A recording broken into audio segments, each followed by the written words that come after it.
Historically, public space agencies have defined space exploration.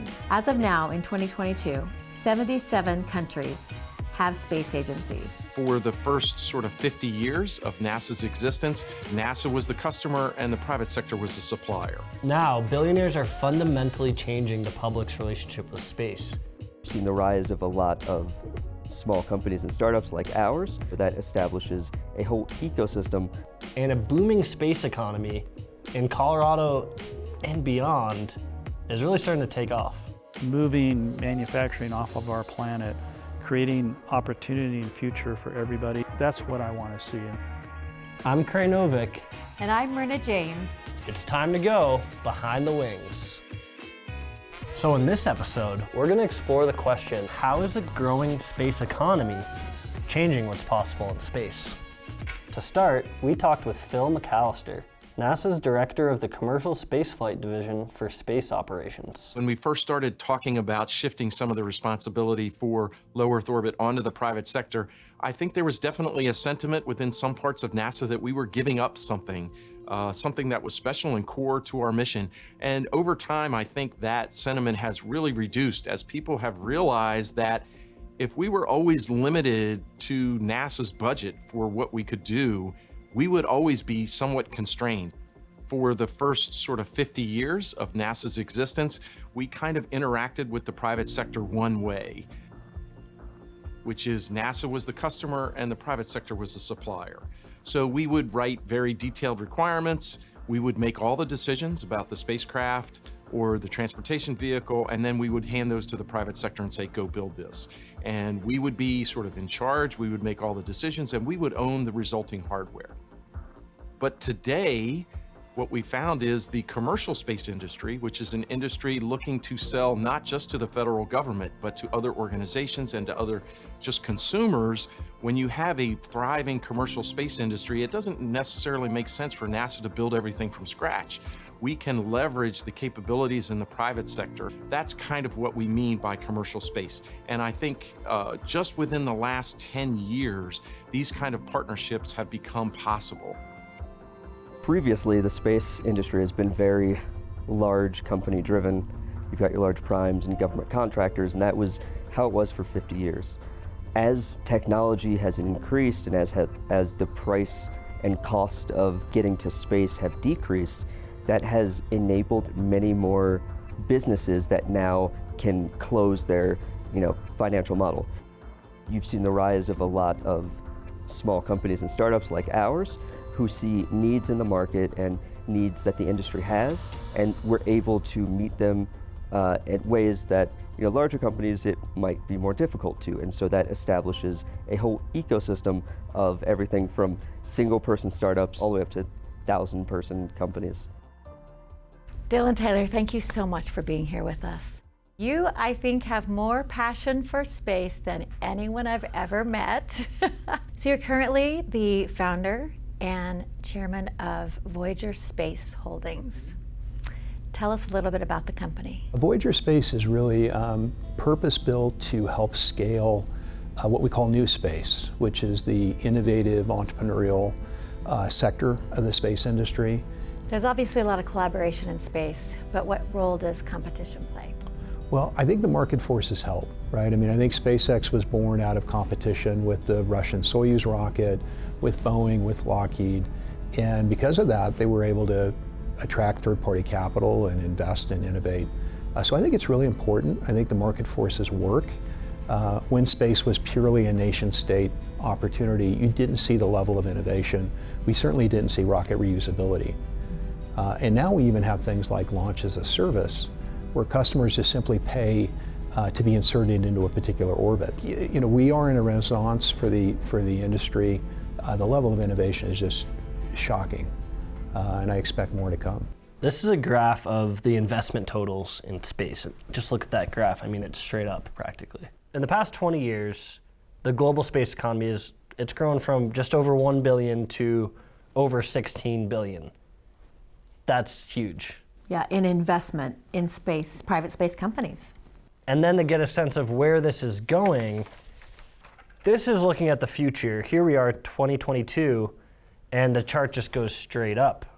So the global space economy is expected to grow 4.5% in the next 25 years, and that's exponential growth, and it's not going to slow down anytime soon. When you look at it like this, it makes it seem like we're really just at the beginning of things today. Mm-hmm. So we made our way to Lunar Outposts to learn how they're using technology originally developed by NASA to test for lunar dust to actually improve air quality here on Earth. Now that might sound a bit confusing, but we're going to talk to their CEO, Justin Cyrus, to learn exactly how.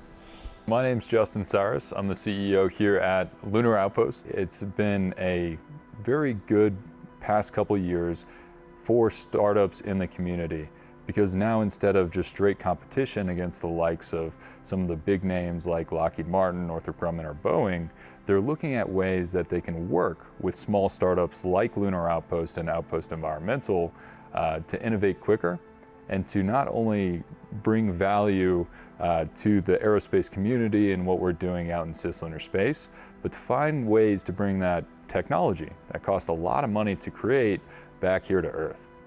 So NASA spin-offs are technologies that originally were funded out of NASA or a part of a NASA program. And what these spin-offs are is commercial companies working with NASA to find ways to take this tech that folks have spent a lot of time and money on, and finding ways it can benefit life here on Earth.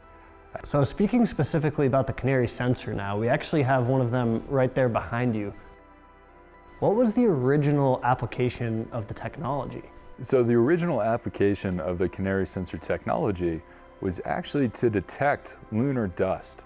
So it's called lunar regolith, and it's extremely fine dust. And it's harmful because of the chemical and geometric composition to not only humans, but robotic systems and space stations. What was that technology transfer when you realized, okay, maybe this tech could be useful to improve life on Earth? Some of the key core technology is detecting a particle and figuring out what's in that particle, or detecting just what's in a concentration of air. So what we do with the Canaries actually here on Earth, actually figure out what's in the air real time out in the field. One of the use cases that was highlighted by City and County of Denver was putting it next to schools. So figuring out how we can improve the air quality for kids in elementary school, middle school, and high school, and the effects of the study are still being seen today. We were able to collect real-time data, and air quality was worse than you would want it to be, especially for elementary age kids at some of these schools. So that's just a small sample of what City and County and Denver was able to do with the air quality data we collected. The first day we actually put a Canary on an oil and gas site, we found a methane leak within 7 minutes, and that leak was fixed within the first 2 hours. Whereas the historical way of doing it would have been months later until they found that leak, and at that point, thousands of liters of methane would have already been dumped into the atmosphere. If you don't measure, you'll never know, and with the Canary sensor, it's just that extra layer of data. I think that's very well said. If you don't measure, you'll never know, and if you don't know, you can't fix it. And certainly that is what we're trying to accomplish by providing data not only to the companies, right, the oil and gas, the chemical processing, but also to the regulators so they can make sure the air we breathe is safe, healthy, clean. Because we have a lot of really cool tech that we're working on in space that can be brought here to Earth and applied in those markets. And what that strategy has allowed Lunar Outposts to do and accomplish is to reach some of our more ambitious goals of putting a rover on the moon, of making oxygen on Mars, while still driving profit, revenue, and having that strong near-term positive impact that can be seen from the Canary sensors. There are thousands of spin-offs from NASA, many of them that we use every day. Things like sunglasses, rechargeable batteries, even sneakers. Hundreds of NASA spin-offs have come directly from the International Space Station. We spoke with former astronaut Scott Kelly, who spent nearly a year on the ISS. I think there are things we get from the space program that are valuable to our life on Earth. If we didn't have a space program, we wouldn't have these cool cell phones in our pockets that we look at all the time. So there are a lot of those kind of technical things we get from it.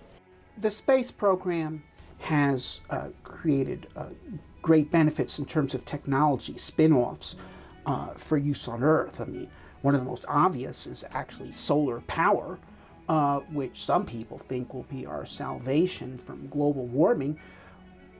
Solar power was developed as a really usable technology for use on spacecraft, because if there's nothing further off-grid than a spacecraft.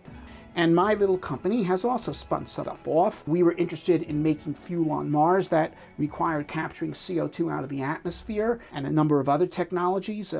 And it developed our gas capture technologies for a number of purposes, one of which has been to capture gas being flared by oil wells so that they could be trucked off to market instead of being flared. And another was capturing CO2 out of fermentation vats so that breweries could use the CO2 from their own fermenters instead of having to buy CO2 from industrial sources while venting their own CO2 to the atmosphere. Here we are at the Denver Beer Company. We're going to learn about tech transfer from NASA, and they're creating technology where they're learning about resources that we have and how to use them here on Earth. So you're wondering, space, beer, how do they come together? We're about to find out. When the beer's fermenting, there isn't really a great way for small craft breweries to capture that CO2 until Earthly Labs invented this CC machine. And so they licensed this NASA technology, which allows us to capture the CO2 during the fermentation process, bottle it up, and then we can reuse that CO2 later in the process, or sell it, or do whatever we want with it. All right, so let's go check it out. Okay, let's go check it out. Great. We've installed some piping that pipes the CO2 into the CC machine, where it's filtered, cleaned, cooled down, and compressed, and then put into a big 750-pound container.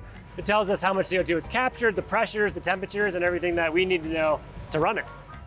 Our third partnering business came in, and actually an indoor agricultural business who needs CO2 for the production of plants. So by partnering Denver Beer Co., who generates CO2, with another business who utilizes CO2, we were able to get through the pilot program. It was wildly successful.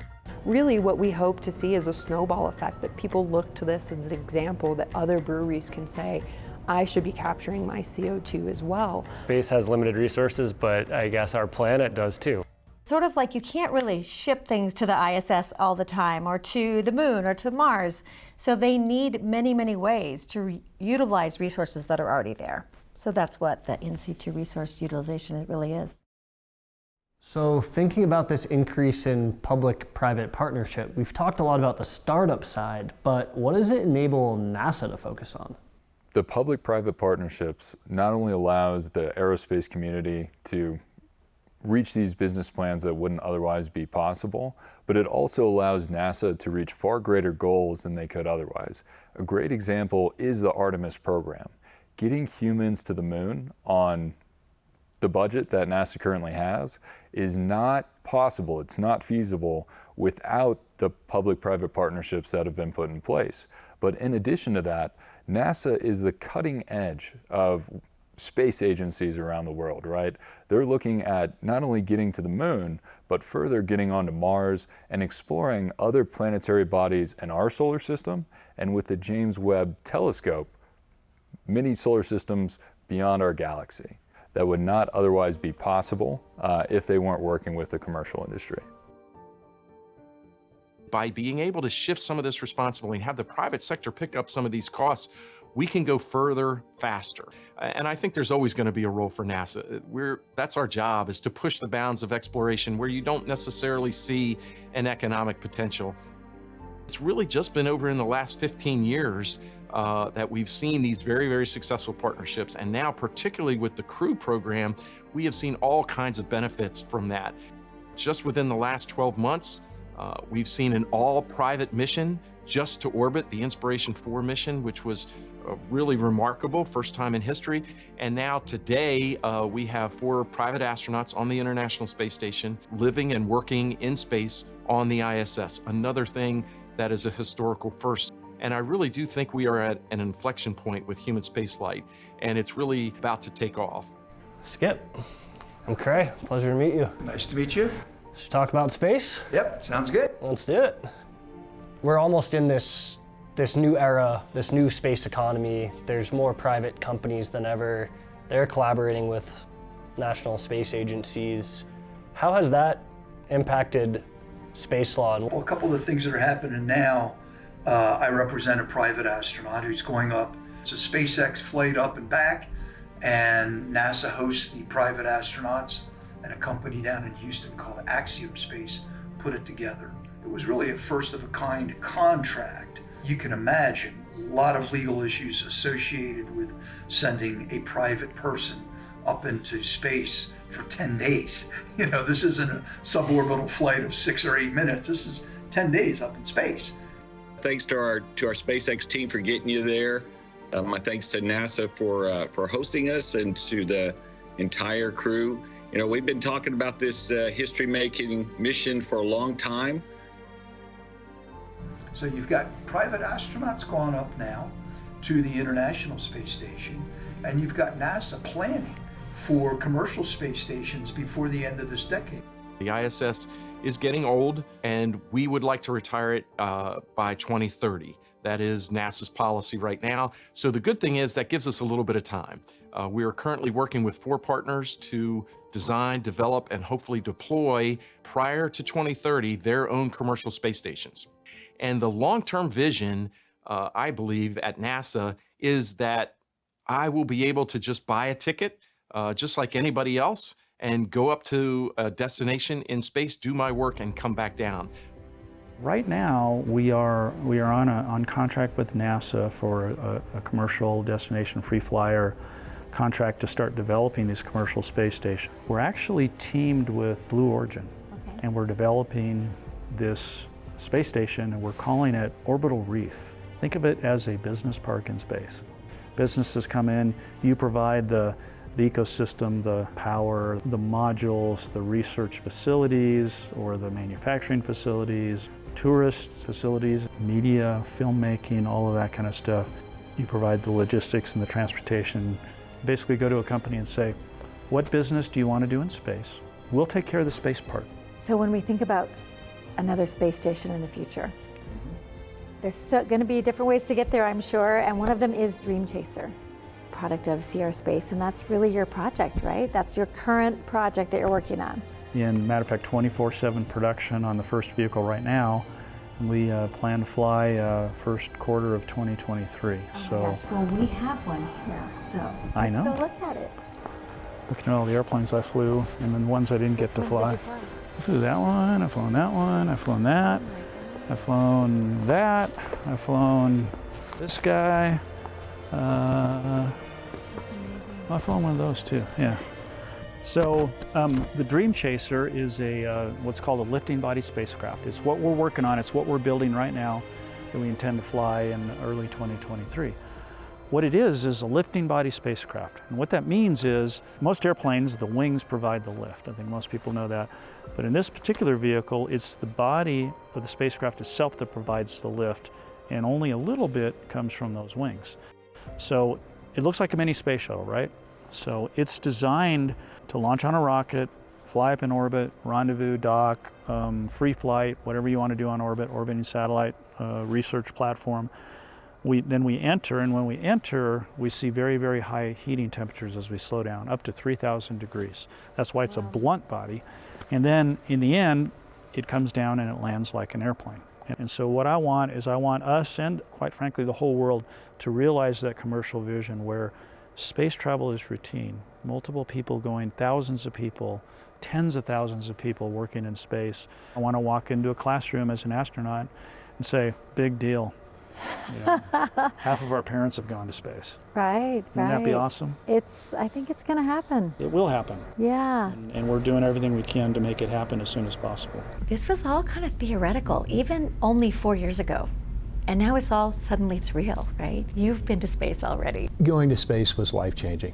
It really was. And as much as I told myself I shouldn't have expectations going into it, I really did. And those expectations were high, and they were just completely smashed. I mean, it was so much more profound and transformational than even I had hoped. So you're in the capsule about 35 to 40 minutes. from the time they put you in to the time they take you out. So you're on the pad, and you would think you would be terrified, and you would think you would be scared. At least I thought I would be, and I really wasn't. So then you get to countdown, right? T-minus 10, which is like the classic space, 10, 9, 8. 7, 6, 5, 4, command engine start, 2.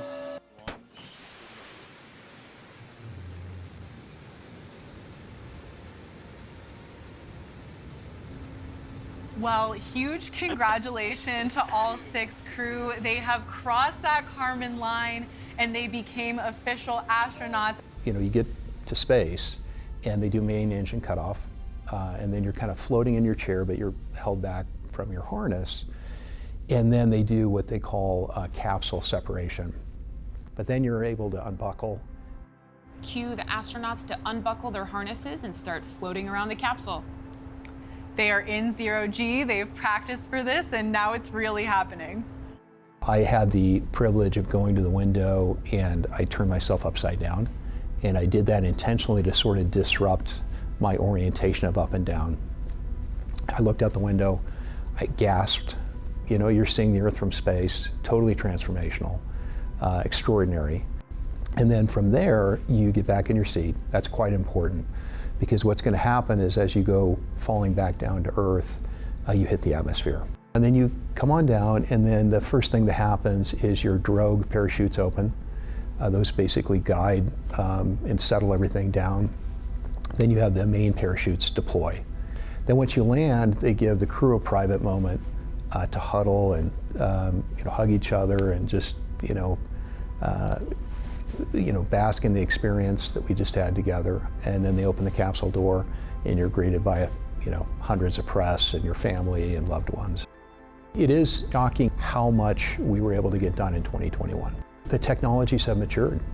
I think I was number 606 human to go to space. I'd like to have 606 humans per year go to space. And I don't think we're too far away from that. I think that'll happen in this decade. With that in mind, you started Space for Humanity a few years ago. Tell us about that. Yeah, so Space for Humanity was founded with really 2 primary notions. One is that we need to democratize access to space. It can't be a billionaire boys club. It can't be exclusively North American or white or anything. It's got to be human. It's got to be human endeavor. And then the second core principle was the notion that space is a tool for transformation. Right? It's a lot of things: technical challenge, investment opportunity, but it's primarily a tool for transformation. It's run by a terrific leader named Rachel Lyons. Hi. It's so good to see you. Good to see you too. Let's go. All right, I'm excited. Part of the original mission was to make space accessible to anyone. We have entered, just over the past few years, this new era in space exploration, and this new era in space exploration is very much being led by the commercial companies. Up until 2021, we had 8 people go to space commercially, ever. And in 2021, we had more than 20 people go. What the numbers are saying right now is that in the next decade, 10,000 people or more will have been to space. And this can't just be for the ultra wealthy right now. The potential of this is much too big. And just in this past year, it opened up to so many people. Organizations like Space for Humanity are making it possible for anyone to apply to go to space. So it's really, ideally, eventually, not just for the wealthy. Just in the past couple of years, we've had so many firsts when it comes to who's going to space and how they get there. People like Eric Ingram with different abilities, whether physical or mental, whatever it is, these are people that before never would have gone to space. And now with Mission Astro Access, they're learning things they never would have thought of before. I applied to be an astronaut twice, knowing full well I would not be accepted. Imagine how many people aren't applying to be astronauts because they don't think they can meet the minimal requirements. As a species, we're at the very beginning of human spaceflight. And when you're at the beginning of something, it's the easiest time to design for things. And so Astro Access was founded to make sure that anyone can go to space when that opportunity presents itself. And so we flew our first parabolic flight in October of 2021, where we took a plane and we did some parabolas where we were able to experience microgravity and lunar gravity and Martian gravity, and able to test some awesome technologies and ideas we had for making space more accessible to everyone. I think what you're seeing with commercial launch companies and commercial space stations and all that is more opportunities for that larger set of the human race to be able to finally go. Truly believe it. I know it's cliche, but you got to see it to be it. I mean, I know I didn't have that to see. And so by me being the first, maybe that'll make some other little kids say, hey, I don't have to be an astronaut, I could be a suit tech. There's space for everyone. It really is. And I truly believe that. I mean, I'm a prime example of it. Startups are changing accessibility and sustainability in space, and even what it means to be an astronaut.